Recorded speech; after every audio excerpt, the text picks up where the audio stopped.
এয়া ৰাতিপুৱাই লৈছোঁ কেইটামান কেঁচা চব্জি কাটি। কেঁচা চব্জি মানে ইয়াতে বন্ধাকবি, গাজৰ, বিন আৰু পিঁয়াজৰ পাত কেইটামান আছিল। আৰু এইখিনি মই চপাৰত দি লৈছোঁ। আৰু চপাৰত কিয় দিছোঁ জানেনে? যিহেতু মোৰ ল'ৰাটো একেবাৰে কেঁচা চব্জি নাখায়, সেয়েহে মই চপাৰত দি এনেকৈ চপ কৰি লৈছোঁ। তাৰপিছত টেৱা এখনত দি কাৰণে চাওকচোন অলপমান চচ দি কাৰণে কেঁচা গোন্ধটো যোৱালৈকে অলপ ভাজি লৈছোঁ। আৰু এইখিনিত মই যে এটা ৰোল বনাই দিছোঁ, তেতিয়াহে খাব। তাৰপিছত তাক আনিলোঁ গা ধুবলৈ, আৰু গা ধুবৰ কাৰণে আনি চাওকচোন তাৰ উৎপাত, পানী খেলিব লাগে।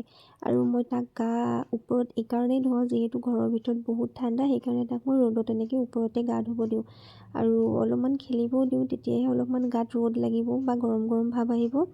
আৰু তাক অলপ খেলিব দিলে সি মানে বদমাচিটো আৰম্ভ হৈ যায়। মানে অলপকৈ খেলিব দিব, সি মানে বেছিয়ে লাগে তাক খেলিবলৈ। ধুনুক গা ধুৱাই ঘৰলৈকে আহিলোঁ, আৰু আহি পেলাই দেখিলোঁ আমাৰ ঘৰত নতুন আলহীৰ আগমন ঘটিছে। এনেকুৱা দৃশ্যবোৰ দেখিলে যে ইমান ভাল লাগে ন? তেনেহ'লে আজিলৈ আহিছোঁ দেই, বাই।